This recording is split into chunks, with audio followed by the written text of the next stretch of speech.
get their daily essentials on the second day of the lockdown. The city is also providing shelter to homeless people in a number of halls across the city. We now cross live to our colleague Kim Daniels, who is at the Walmer Town Hall in Port Elizabeth on this issue. Kim, a very good morning to you. What can you tell us this morning? Good morning and thank you. As you said, I am at Walmer Town Hall. It was regarded as one of the venues for the homeless to be quarantined in these 21 days.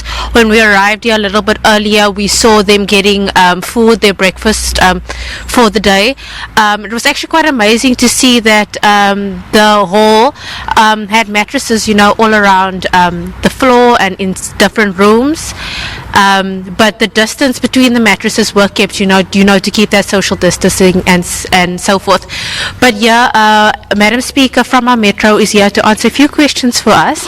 Madam Speaker, thank you for joining us today. Can you just elaborate on all the venues that we have here in Port Elizabeth? Okay, thank you. Thank you for having me. As the Nelson Mandela Bay Metro Municipality, we have about 5 venues to cater for the homeless. The first venue is the Walmer Town Hall, as you see, that we have already catered for the homeless yesterday already. We have mattresses and the blankets and the food. Also for the northern areas, so we have a German Hall, and then for the township area, we've got Taku Hall and Motherwell NU2 Motherwell Hall and Udenik Babs Matlakane Hall. We are going around. SABC is assisting us, and our security services is assisting in collecting all of those to those various.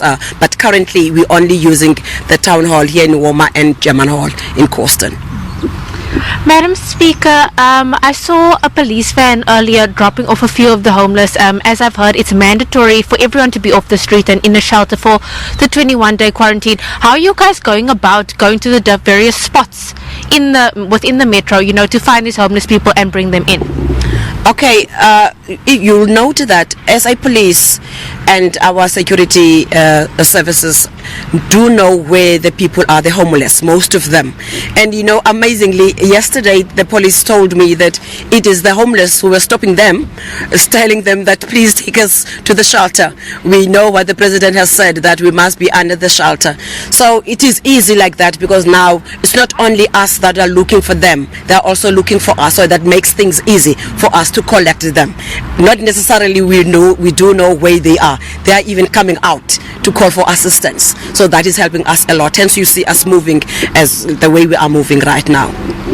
How are we keeping up with the regulations in these shelters for COVID-19? Social distancing, wash your hands, those type of things. How are these being enforced in these shelters? All right. Yesterday, as I was leading this whole thing, I made sure that there's social distance even between the mattresses, and I've communicated to them to tell that please, it is essential that there is a social distance between each of you guys, so that you don't get infected by any disease for that matter, not only by corona. And you would note again, after we left, you don't know what's happened late at night when you are not there, you are not here. As you would notice this morning, the distance is not as it was last night when we left. And then again, like now, as they come, we register them so that we know who do we have inside. We then again just take them on board as to what is it that is expected from them in terms of the social distance amongst them. How often must they wash their hands? How often must they have even the mask? Because we've got those now with us. We're going to distribute to them so that they adhere to all those regulations. And lastly, Madam Speaker, do these homeless people get screened before they come in? Because we know the COVID virus is something that you can get very quickly from someone coughing or sneezing on you. Are they screened before they come in? Thank you for the question. Not yet. You would note that all health services are in the competency of the province. But what we're doing currently, we are liaising frequently with the Department of Health in the province also around to assist us in screening people. But we said, let us not wait for the screening to come in. Let us rather see to it that they are inside the shelter. And then everything, today as we go on and as the days go on, we'll gradually getting everything that needs to be in place. Thank you so much, Madam Speaker. That was the Speaker of Council for our Metro, Nelson Mandela Bay Metro, just touching on how they've put plans in place, for these homeless people and to make sure that everyone is off the street and safe in quarantine. It was just highlighted that today, I must say, police visibility has increased so much more.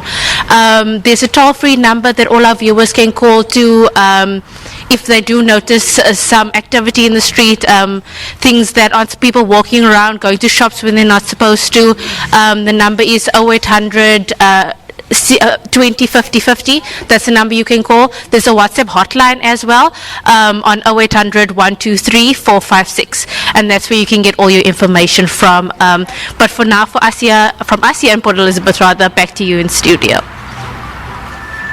Thanks a lot, Kim, there, and reminding us of those numbers 08